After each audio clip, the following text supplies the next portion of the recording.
Howdy everybody. Today I'm excited to bring you everybody's favorite topic in how to build a fish room. That is high-level project management and scope optimization to meet your project's critical deadlines. Brother, this guy stinks!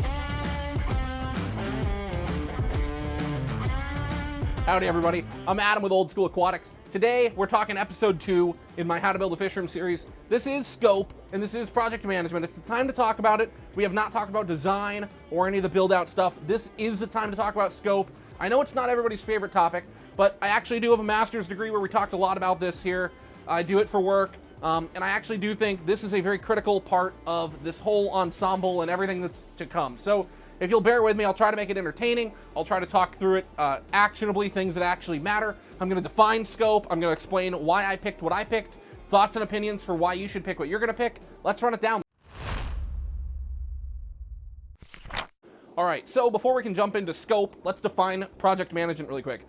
Project management is a series of processes where we organize things to make sure we can reach something to conclusion. Scoping a project happens very, very early on in a project management cycle. When you scope something, effectively, you're putting on a set of guide rails. That's all this is. This whole conversation is setting up official guide rails to what's about to happen, okay? And so scoping a project contains a couple of different key parts. Typically, scoping a project, you're going to talk about your goals. You're going to come up with a series of objectives. Those objectives are going to drive what are called deliverables. That's what you're actually making. And so, a little bit other things that we'll talk about too, but those are kind of the big three: goals, objectives, deliverables. I feel like a lot of people get kind of confused when I throw out words like objectives, goals, deliverables. Those all kind of sound synonyms, like they're all the same thing. And that's a lot of project management. Merry Christmas, you get a master's for saying it's all the same thing. It's not. There's a couple of key differences between them, and I think the fastest way for me to explain it is to just give you my example. So for me, let's start with the goal. A goal is your high-level purpose. My goal here is to create beautiful, very gorgeous fish, very high-end fish, guppies, neocaridina shrimp, snails, and plants, and that's it. That is my high-level purpose. Create beautiful livestock here in America. 100% from here, not imported. That's my goal. My objective is I would like to ship out with a less than 1% DOA rate to my customer. I would like to do 400 orders per month, and I would like all 3 independent racks to have sustainable automated parameters. Those are my objectives of this whole project. Finally, the deliverable. My deliverables are 3 independent racks. So you're looking behind me, this is one of my fish rooms. This is one of my deliverables, is creating all of these, right? And then sub-deliverables exist under these, right? I can't just spawn in all these racks, right? First, I need to lay the foundation, and then I need to do prepping, and then I need to make sure the infrastructure is set up for things, right? To go down that whole flow. But, understanding that there's kind of those 3 groups of, very high level, what is your goal? And then underneath that, what are your objectives with this whole project? And then finally, what are you actually doing to do those things, right? And so let's talk about that for you here for a second. So defining a goal for a project, right, the very highest level that we're talking about here is super critical. And what your goal is probably very different than my goal. Your goal will flow down through all these other things we're going to talk about, and your goal should be kind of stemming the why, right? This is the heart of the scope. Why am I doing all this? I want to create beautiful livestock here in America, 100% bred here. That is driving everything else, right? And so for you, I'm just going to give you a couple of examples of what it could be. I've actually had fish rooms in the past. I had a fish room back at my dad's house. And so my goal back then was very different. My goal back then would have probably, and I never defined it. That's the problem when you don't go through this episode where we're just going to skip the scope, is you wind up doing random things all of the time and you never feel like you accomplish what you're trying to do. Back there, I'd say my goal was generally just keep as many tanks as I could. If that is your goal, I would tell you to take a step back and come up with a deeper why. Your goal should be touchy-feely. Your goal should not be measurable with a specific parameter. Your objectives are measurable, right? 400 orders a month, I can measure that, right? I want all 3 racks to have automated stable parameters. That's measurable. I can measure my parameters over time. Are they automated? Are they sustainable? Boom, I met the objective. But you cannot really meet your goal. You'll never really meet your goal in the sense of project management here.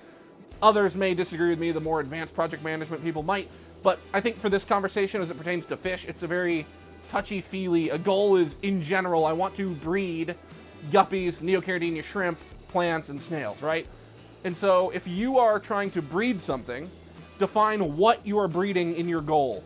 Is your goal to be the biggest arowana breeder in the West? Okay, well, that is going to change your objectives, right? Maybe your objectives is a specific number of fish. I'm breeding shrimp. I have no idea how many shrimp, what quantity I'm going to be able to produce. It's not a part of my objective. But if you're breeding something huge and you're not going to be breeding as many, I know arowana breed by the billion, but you know what I mean. If you're breeding something physically larger or breeds in smaller quantity, you may have different objectives that you're going to be driving towards, okay? Okay, so we talked touchy-feely, and now underneath that is objectives, okay? These are measurable, actionable. These are, you're going to audit these in a year and say, did you meet the objectives of whatever it is, okay?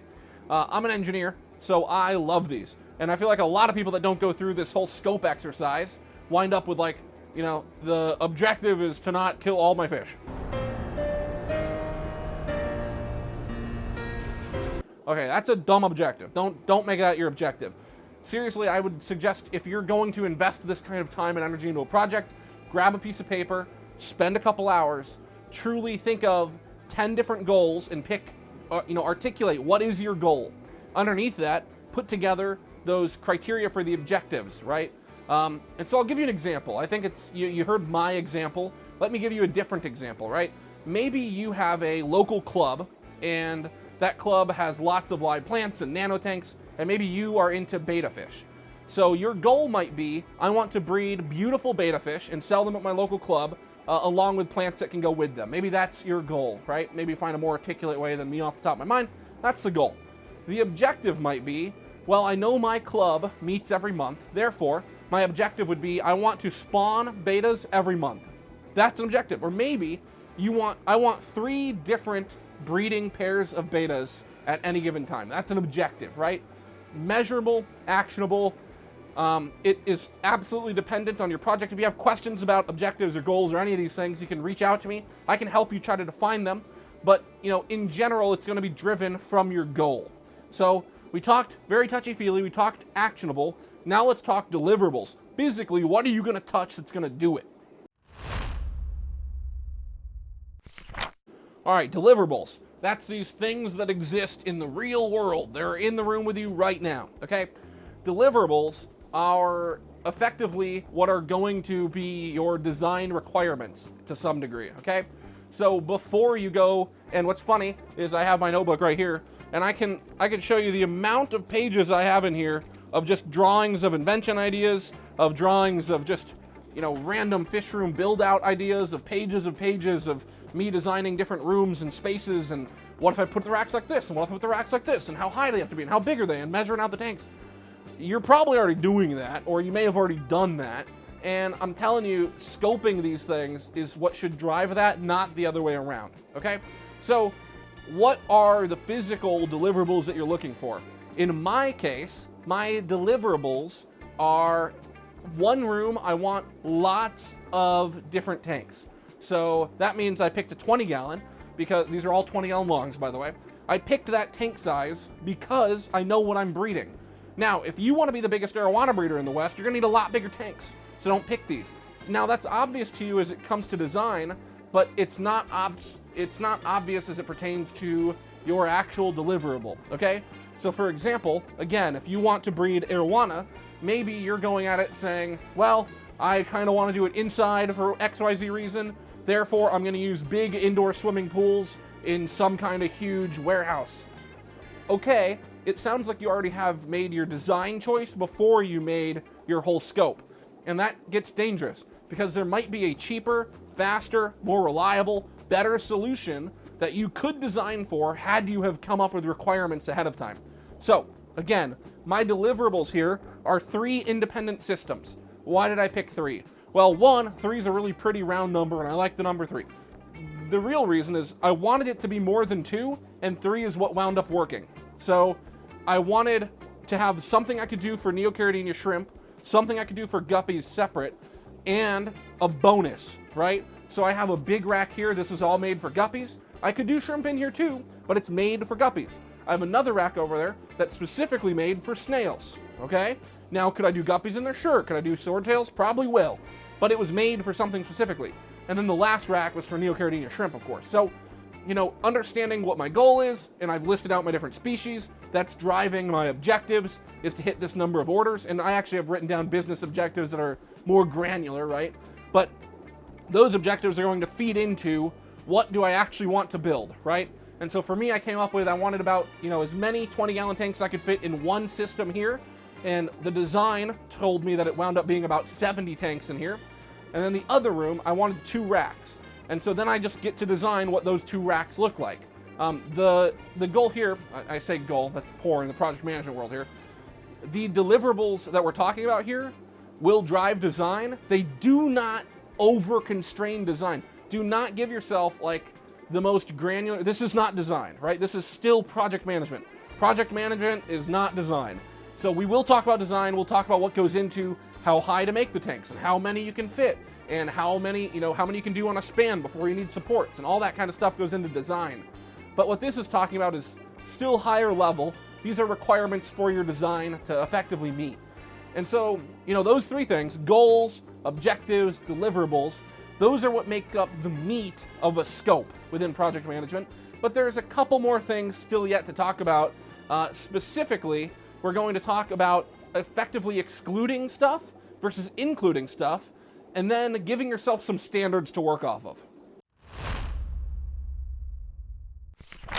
All right, so you have a goal, you have an objective, you have deliverables. The next part of this is called setting boundaries. Now, you probably didn't do it with your in-laws, and you definitely didn't do it with me, but you need to do it for your project management. It's absolutely critical.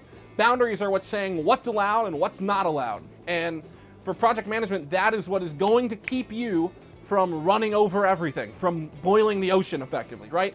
So, for me, let's talk about what is in bounds versus what is not in bounds. Well, in this room, there's a lot that's in bounds. Full automation was part of this project from the get-go, right? A homegrown automation system, by the way. I'm not just copying and pasting something else, I'm innovating on top of somebody else's solution, right? That's a pretty far stretch for, you know, this hobby and what we do here, right? But there's still things that are out of bounds. So, for one, it had to be contained in this room. I want my house to be my house, and I want the fish part to be the fish part. So I have sealed doorways between my fish rooms. So the boundary is that it cannot spill into the rest of the house. It must be contained. Additionally, the temperature and humidity, smell, the feel, the noise, all that must be secluded from the house. Now that's a self-imposed boundary. Well, great, that's exactly what we're talking about. All of these boundaries are self-imposed. Maybe you want your fish room in a living space. Mine's segregated from it. That way I can still run a fish room at the temperatures I want. It's more efficient for my business and stuff like that. But maybe yours needs to be in your living room, right? You're gonna have a wall of fish tanks. I've seen this done a few times. That means you're going to need to change your design to fit that boundary. It must be allowed around other people. So it can't be noisy, it can't be stinky, it can't be super hot, it can't be super humid. All those things come into play here. But, you know, boundaries are more than just, you know, where am I going to put this thing? You probably already know where you want it, or you may already have some stuff kind of built out and you're thinking about expanding it.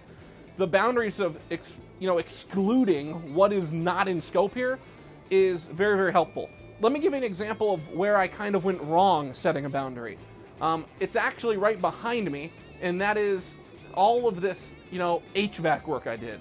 I did kind of a poor job setting the boundary of where the buck stops. I didn't clearly define my boundary of how much money, time, and energy I'm gonna spend on HVAC.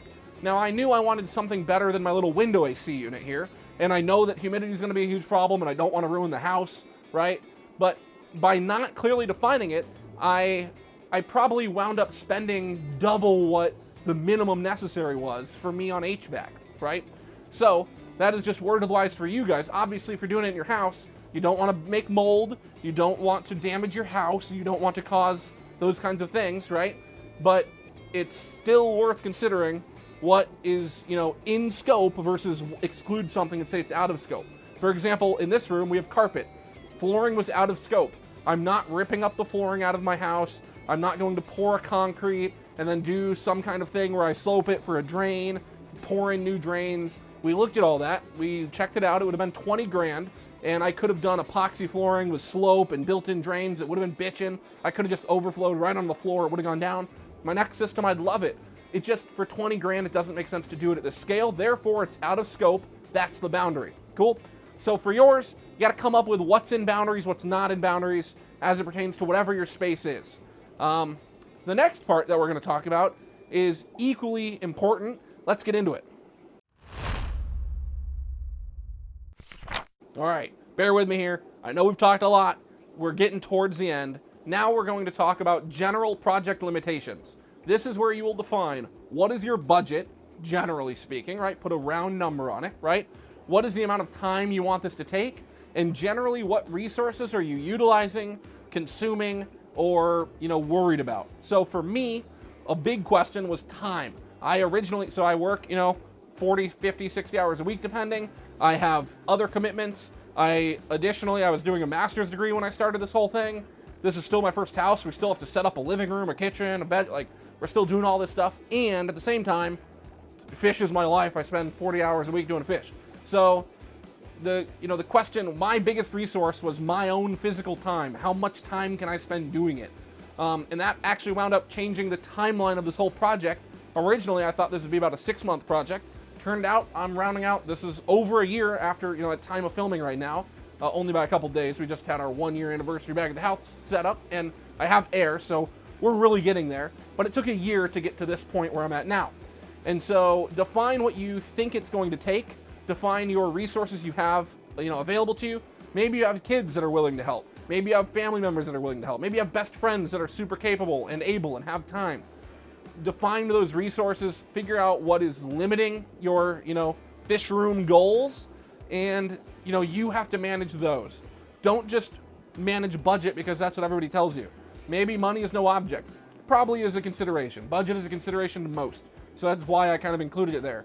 But this whole section is address your specific circumstance, right? If you're just building a small fish room and you have a $30,000 budget, really money is no object. You could probably subcontract out large portions of this to professional plumbers and you'd probably still be under budget. So your situation matters. You have to manage whatever the limited resource is. So to be able to manage it, you have to outline what is the limited resource. For me, it was time, followed by money. And for lots of you, it'll be the same. But, time, space, other additional help, knowledge is a huge one. Knowledge is a barrier that I'm trying to break with this whole project, right? I'm trying to explain everything I did transparently to show you everything. But, maybe you just don't know how to do something. Well, that's a limited resource. You might have to pay somebody who knows how to do something to come do it. That's definitely what I had to do with the air conditioning, right? I didn't trust myself to put in an ERV system with ducting and do all these mini splits. I mean, I could have finagled, but I didn't want to do the electrical. Yada, yada. Definitely define for yourself, right? What are you capable of? What resources do you have access to? And what are you worried about running out of? That's going to help you define the other parts of this before you get into design. And lastly, the final thing I'd like to talk about here, and I promise you this is the last big topic in the scope conversation, is effectively, acceptance criteria. Let's get into it. All right, finally, we have reached the last big talking point here, and that is acceptance criteria. That sounds like a real AI-friendly terminology word, and I promise you it's taught in the textbook of project management, and so it absolutely is. That whole thing is written by AI.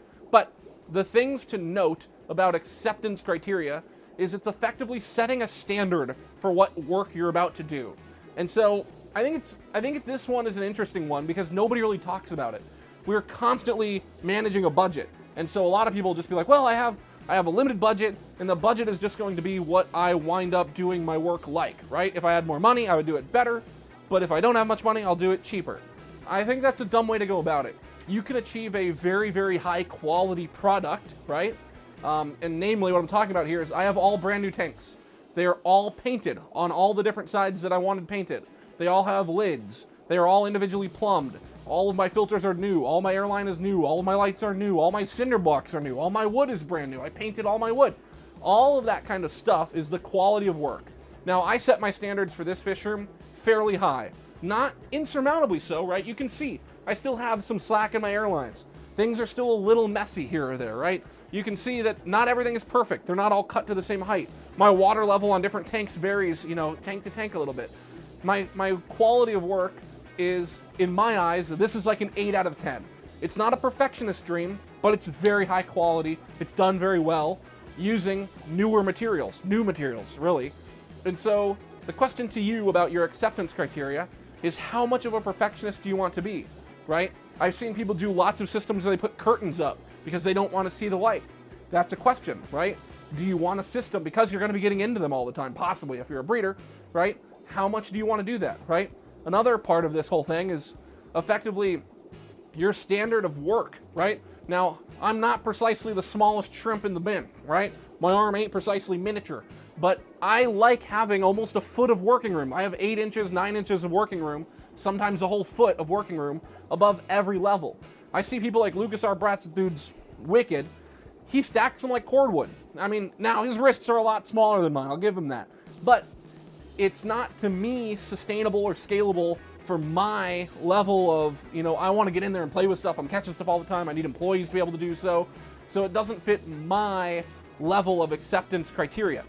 So define, you know, how much are you going to be playing in there? Are you okay with only 4 inches of space between every tank? You could probably fit a lot more if you do that, right? So consider more than just, you know, am I going to use new tanks or am I going to buy them all on Facebook Marketplace? Although those kinds of budgetary restrictions are considerations as well, I would generally just say go through and think about what you want the final product to look like. Sit in the room while it's empty, or, you know, have some materials in it, because my room's never empty. But, you know, sit there and think, what do I want this thing to look like at the end of it? And then do all of your design work. So that's all I have for you. That was a lot of project management conversation. I'm glad we got that out of the way. I know that that is not the most entertaining subject to talk about, but I think this is worth going through. A lot of people jump right in, and I know I want to too. So luckily after this, we don't need to talk a lot more about scope. We're going to start talking about, you know, why I think, you know, you should decide to do an auto water change system. I want to touch that next before we get into design, because hopefully it shapes the way we talk about design.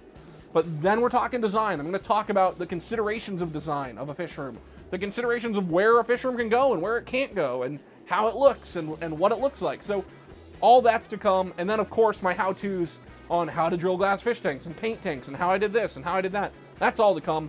So I'm excited. I appreciate you guys. Please, if you like what we're doing here, like and subscribe. This takes a lot of effort from a lot of people. And, I mean, we spent more time filming that whole other room than we have actually putting it together. So I hope to provide you guys a lot of useful stuff here, and I appreciate all you guys. So thank you guys, and keep on keeping on.